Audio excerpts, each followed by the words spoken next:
Mitra sadaya sami-sami ngadangkeun dongeng anu mana mangga nuju ngahanca dongeng gara-gara harta karangan Bapak Tatang. Ayeuna nincak bagian ka-31. Mangga para mitra aya paribasa agul ku payung butut para mitra. Naon cenah pihartieunana mangga ya?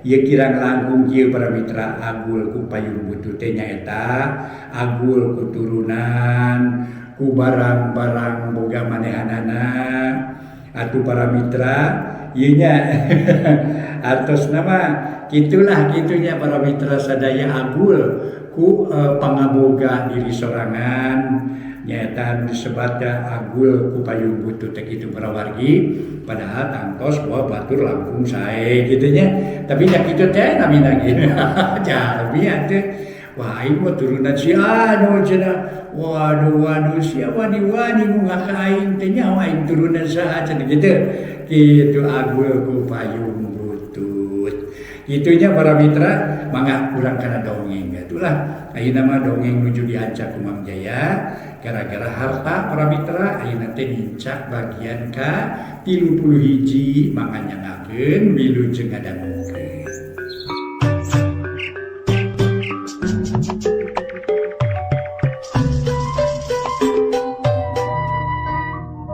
Para mitra anu mulia, wilujeng tepang dangu sareng acara matuh dongeng enteng pangbeberahmana.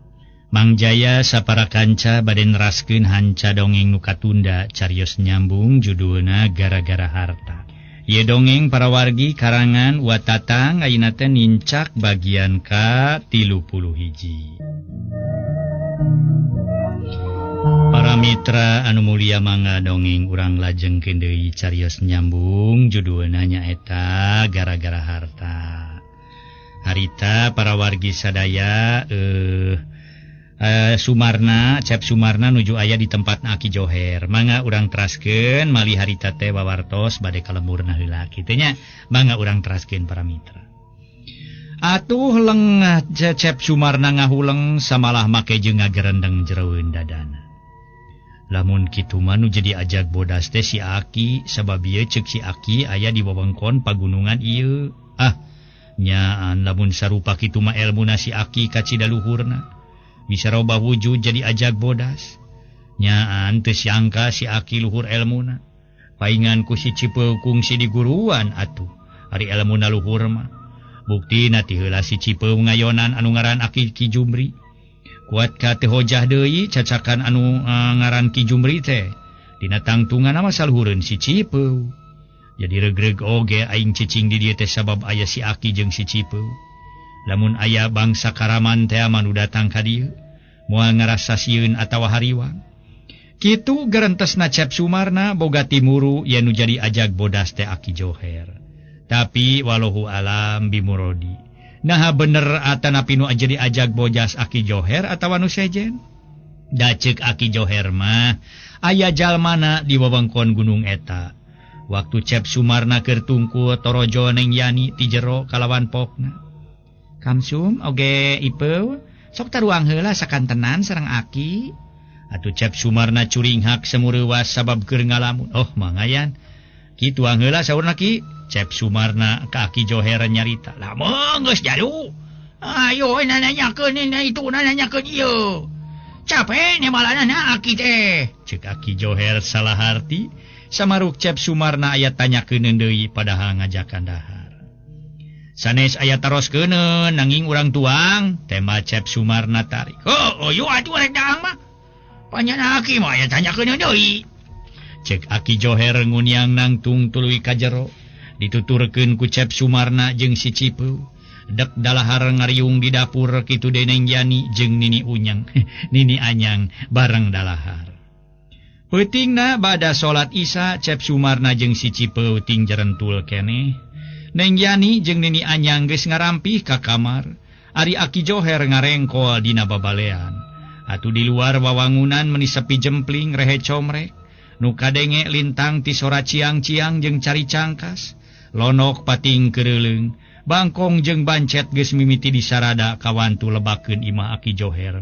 Aya kula, Angin ngegelebug nebak kana dangdaunan kawantu di gunung gede angin. Kawantu di gunung gede angin tur hawana tiis. Peu, naon Kang Asep? Si Cipeu ngareret. Urang ka dapur yuk sarena ngarahaneut lah di dapur. Di dieu mah teu kuat ku tiris. Mangga selesna wengi ayeuna mah tiris-tiris teuing Kang Asep. Tema si Cipeu tuluy parinah ka dapur.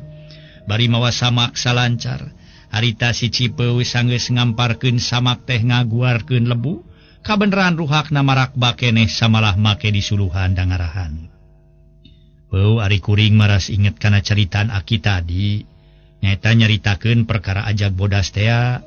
Ceuk Aki nu jadi ajag bodas teh jalma anu ngagem ilmu nu bisa ngarubah wujud. Tur ayana di wewengkon pagunungan ieu. Moal anu jadi ajag bodas teh si Aki kitu. Lume eta ceuk beja si Aki teh bisa ngarubah wujud. Nu aya bisa ngarubah wujud teh di wewengkon gunung ieu. Sing di dieu deui jalma lintang ti si Aki. Kuring mah ye Cipeu kasebut semah. Jeung maneh ge Peu kasebut semah deui. Boga timuru ka si Asin ini mah asa jauh Peu. Kuring mah timuru teh ka si Aki nu jadi ajag bodas teh. Ceuk Cep Sumarna rek sarete ngado nyaritakeun deui perkara ajag bodas. Buka tuh Kang Asep, abi kita teu terang.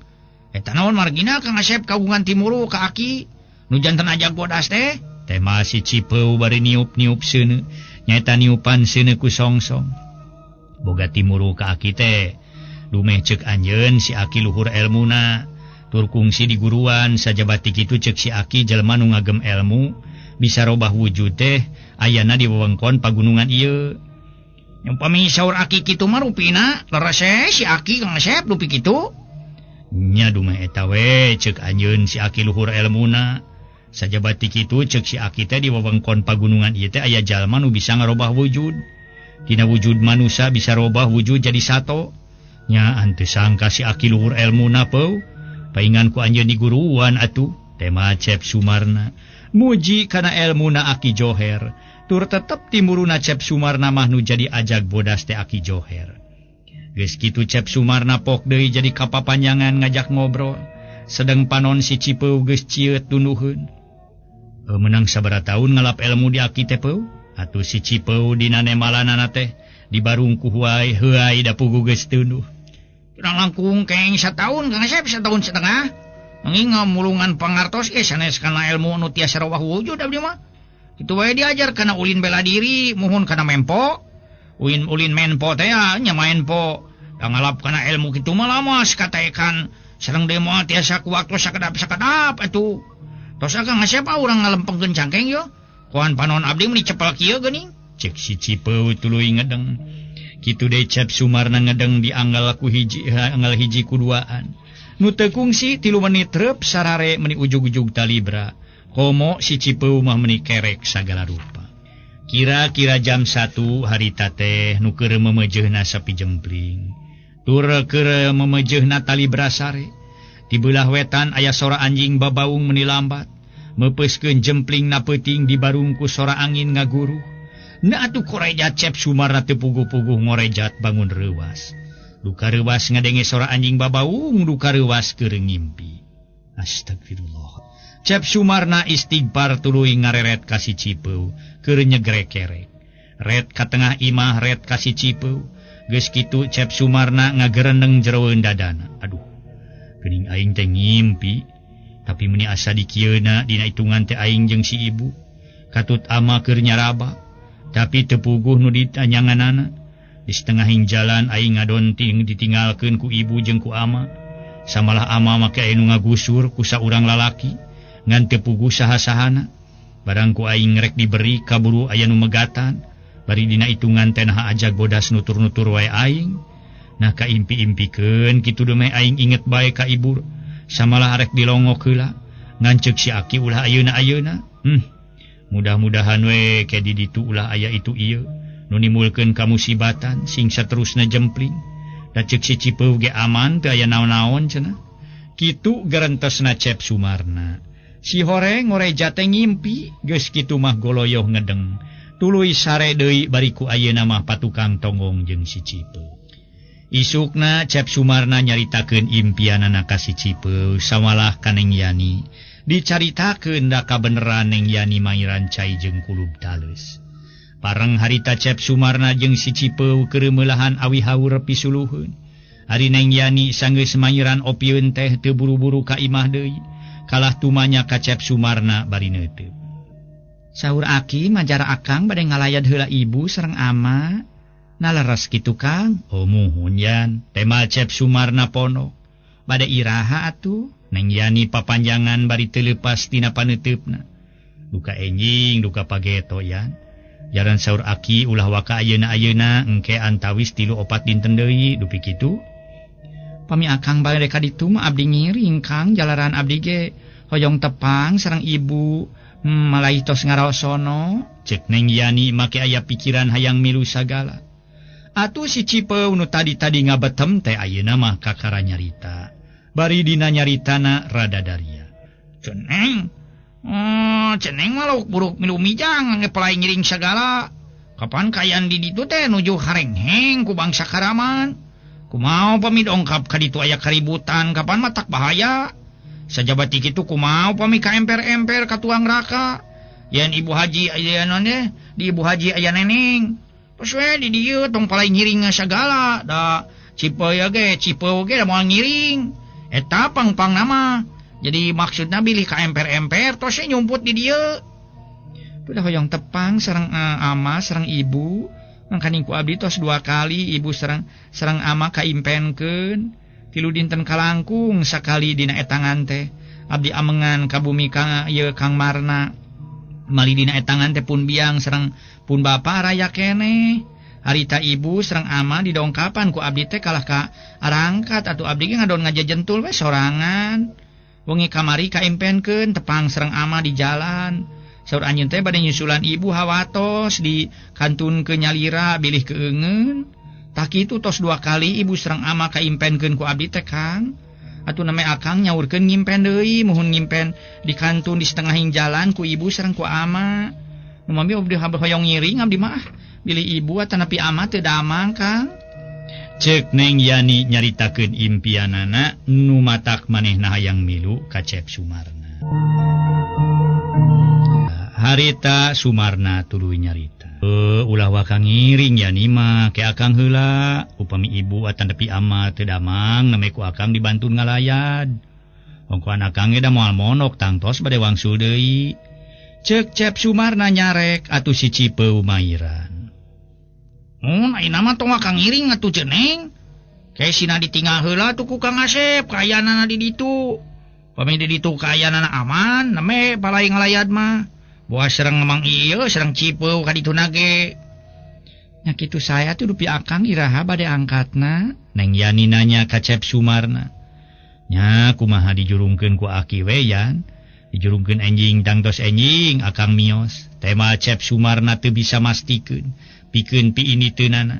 Rek ngalongok nu jadi indung bapa gumantung kumaha dijurungkeunana ku Aki Joher.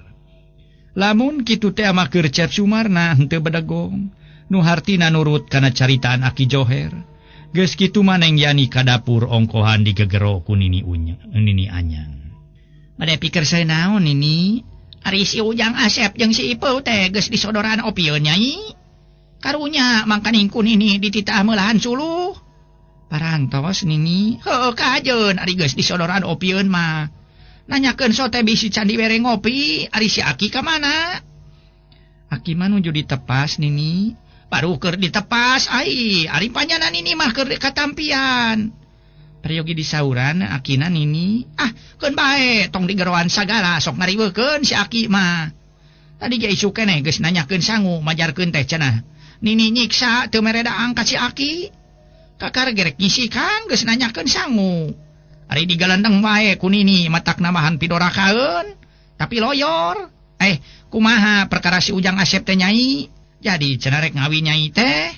Kamari mah sasauranana ka abdi bade nepangan heula sepuhna sakantenan bade wawartos. Nya kajeun ari geus puguh kitu mah si Ujang Asep bener-bener rek miharepna ka nyai. Keur Nini mah kacidatohna lamun nyai buru-buru boga salaki teh ngarah ayat nu tanggung jawab. aya nu makayakeun datang tuh nyai teh masih keneh loba kahayang loba keneh pangaresep mana sinyakeun sa model nini geus eueuh kapanasaran ukur nunggu waktu dipundut kudu maha kawasa pati-pati nini rumpak caringin janari tengah peuting oge geus teu ngarasa melang ari nyai geus boga salaki mah saya kunini ti ayeuna didoakeun masing awet jodona masing bisa paheuyeuh-heuyeuh leungeun paantai-antai tangan masing silih meuh ku kadeudeung silih siram ku kanyaa ceuk paribasana sing nepi ka pakotrek iteu laki Rabi jeung si Ujang Asep atuh nyai sing bener-bener ngabulaanana kanu jadi salaki tur sing kumaula kana kasobaran kudu kumaula ka wayahna lamun teh mah nu jadi salaki boga pakasaban leutik ulah ngabarung sinang hayang itu hayang ieu lain ini nyarek ulah aya kahayang da puguh sakabeh manusia mah kaboga kahayang tong boroni nyai kasebut ngora keneh dalah nini ge anu geus nyada kapikun kahayang mah aya keneh nganu dimaksud ku nini teh dina aya kahayangna teh kudu ngukur ka kujur ngai pokona mah ngukur kana pangala anu jadi salaki bari sing bisa we ngajejeuhkeunana hasil usaha salaki ulah kieu dibere duit ku salaki keur kaperluan dapur sapoe sasen ari balanya beak sabengol meureun atuh nya 3 peser teh ladang anyuk taulah nepi ka kitu nu dimaksud kudu bisa ngajejeuhkeun teh atawa ngatur resiko saleuheung nu jadi salaki usahana atawa digawena mayeng kumaha lamun sawaktu-waktu mogok atawa eureun geus tangtu kana susahna salaki teh usaha jaba boga kabeuberat teuing ceuk nini anyang rada panjang lebar nyaritaan Neng Yani para mitra tadi sebatkeun urang aya nyebat sasen sabengo sapeser para mitra sadaya ai sabengo teh 2 sen setengah ai sapeser setengah sen parawargi aduh iya upami digambar ai sasen teh ukur-ukuranana upami sarupiah teh 100 sen aduh ayeuna mah sarupiah ge moal mahi kana geus teu payu para mitra teu aya we artos perak ya ini eta zaman kapungkur nalika para sepuh cikeun zaman normal cenah Mang Jaya lah cenah urang ua mau ngobrol teh kitu cenah atawa aki mau ngobrol teh keur zaman normal baheula cenah kajadianana kitu cenah kitu ieu mah ai urusan sabengo sasen para mitra sadaya Mang Jaya kantos ningali artos kitu mah kitu nya sabengo sasen kantos ningal artos peser di daman tidak tambaga artos nate tina tambaga kapungkur gitu mangga urang teraskeun deui dongeng nu judulna nyaeta para mitra anu mulia keur kitu torojol aki Joher norojol bari awak dibubuligir ukur make calana sontog nu geus rada renyah palebah biritna nyai geus asak ngejo teh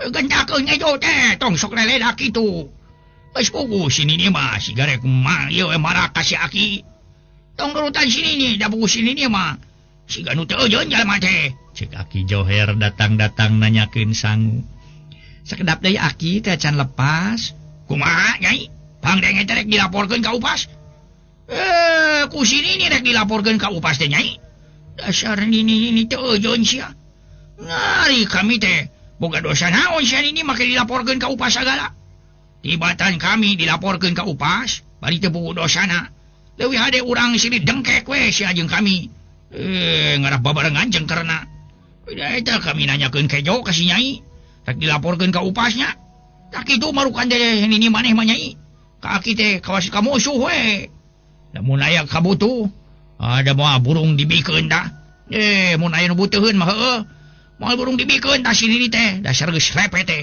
nya kaleun nu butuheun nu mah geus lenyet segala rupana cek aki Joher teu puguh-puguh ngadon ngambek ka nini anyang majah teh si aki rek dilaporkeun ka upas padahal Neng Yani nyebutkeun sangu can lepas para wargi anu mulia aki Joher teu puguh-puguh harita teh ngadon ngambek ka nini anyang majah teh si aki rek dilaporkeun ka upas padahal Neng Yani nyebutkeun sangu can lepas pangdenge si aki mah para mitra harita teh cenah pangdengena aki mah upas keur kitu guru tak si Cipeu dituturkeun ku Cep Sumarna kalawan si Cipeu pokna rada tarik sanu bade dipasikeun teh ki oh nini si laing da bohongan bieu atuh ceuk si nyai majarkeun aki rek dilaporkeun ka upas lumay aki nanyakeun kejo ditatawarkeun ka nu sok ngaralas uluh bisi butuh ku si Nini eueuh nu barutuheun. Dume eta geus lalenyet di sagala rupana. Nya si Nini mah hirupna teh sok pidorokaeun bae. Baheula waktu Aki jeung si Nini ngumara di wewengkon situ Gede Garut. Harita si Nini jeung Aki nungkulan nu rek ngajuru. Bareng salakina keur nyaba ka dayeuk. Si Nini mah maturan inung beurang we dipangkeng nu rek ngajuru. Disebut inung beurang teh paraji. Aki mah cicing di tengah imah bari babacaan mang munajatkeun ka Gusti Allah. Sangan nu rek ngajuru lungsur langsar. Keur kitu si Nini ngelot dipangkeng kalawan pokna. Aki lain melenguk wae cenah. Heug bantuan ku nyane sakan buru-buru medal jabang bayina. Watir kami maneuleuna ge meuni adu regeng kitu jeung babeten. Kesang badag kesang melembut teu sirikna bijil tina panon-panon. Saya kadinya bantuan. Cek si Nini teh bari kapangkeng deui. Barang Aki harita ayuh nyaan. Pokona mahnya harita teh Aki. Nyingkapkeun hordeng saeutik nya we kudu ngajuru. Pika hariwangeun geus kitu mah Aki teh sate kapolah mantuan ngaheujun. Ngan kontan euy Ipeu. Meuni bareng pisan anu ngajuru brol atuh Aki ge brol. Orok di kamar ngagoar malah lila ngagoar. Ari orok Aki mah ngagoarna teh sakali brot. Orok Aki mah penekoneng. Ari disidik-sidik teh ameng teuing. Orok Aki mah nyuhun bini cabe deuleu. Tak kitu we marukan de sini ni mane mah euy sok nyilakakeun deuleu. Cek Aki Joher. Geus ka mana-mani we nyaritana teh sakainget para wargi. Atuh si Cipeu jeung Cep Sumarna ting barakatak. Neng yaningah kai kuat saeleun kitu deui Nini anyang ngagik-gik. Akhirna mah Aki Joher ge kabawakeun seuri. Kunu sareuri ngahehe bari ti tukang aya nu disada majar teh ngilu aub cenah para mitra. Nah itu si Aki kituna nya mun watak pikaseurieun. Nah leres Nini si Aki waktos ngumara di lembur situ Gede Garut. Cek si Cipeu bari ngareret ka Nini Unyang, Nini Anyang anu keur ngakeul sangu dina dulang. Baheula waktu ngumara di lembur situ Gede Garut. Tatangga Nini aya nu rek ieu ngajuru. Karasana geus sapoe sapeuting can brol keneh bae. Nya Nini harita menta si Aki menta dibantuan doa sangkan lungsur langsar. Ari si Aki kalah hartina teh samarukna teh nitah mantuan teh. Mantuan ngaheujeun padahal nitah teh mantuan ngadorong ku doa.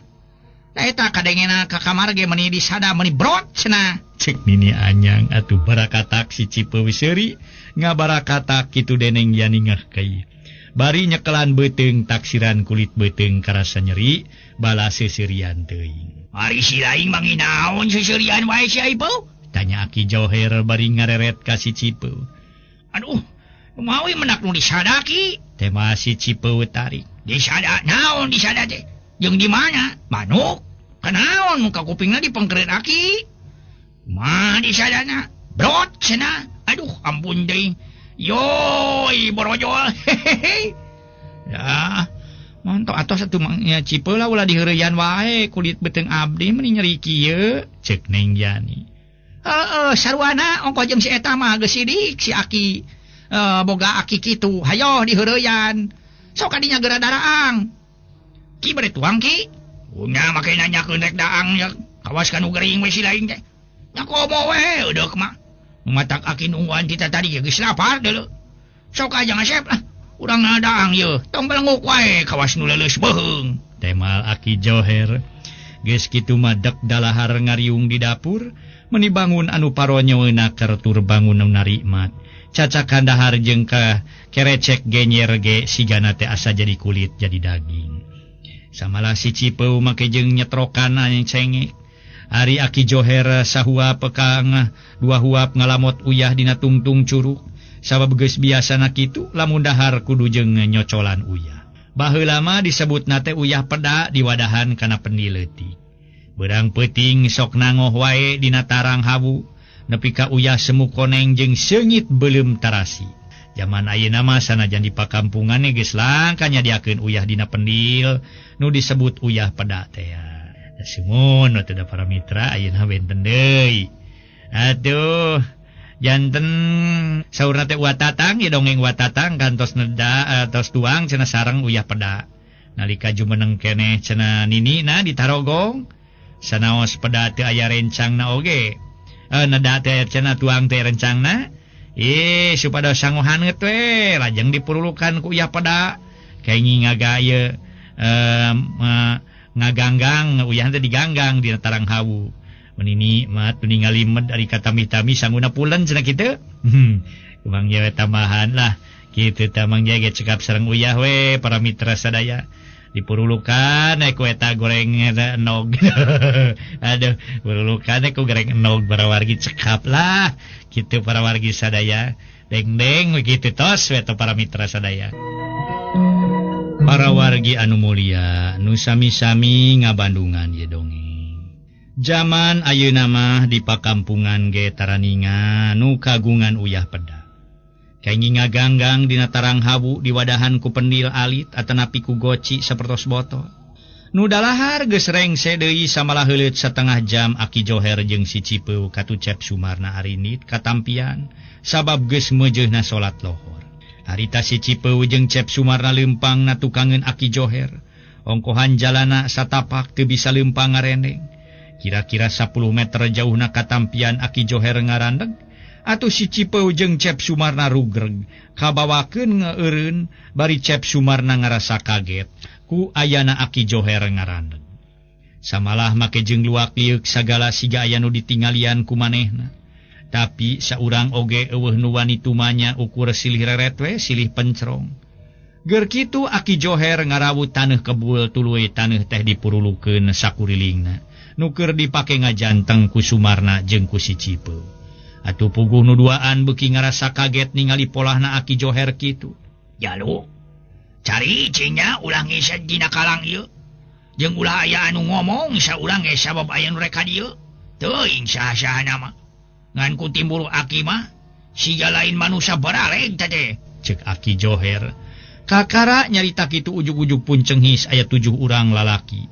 Si horeng para mitra eta teh rombongan rampog anu geus ngasrak ka pilemburan ngagangsing banda-banda rahayat ngan harita ngadon los-los kadinya duka sasab duka ngahaja sumaba ka pagunungan. Nu limaan nyaroren bedog nu duaan deui mawa bedil dorlok. Disolenangkeun terus disampeurkeun terus nyampeurkeun ka Aki Joher kalawan pokna ceuk anu saurang mawa bedil dorlok teh si horeng si mana horeng para mitra nu nyampeurkeun teh ka Aki Joher teh nyaeta Den Joni. Waktosna seep.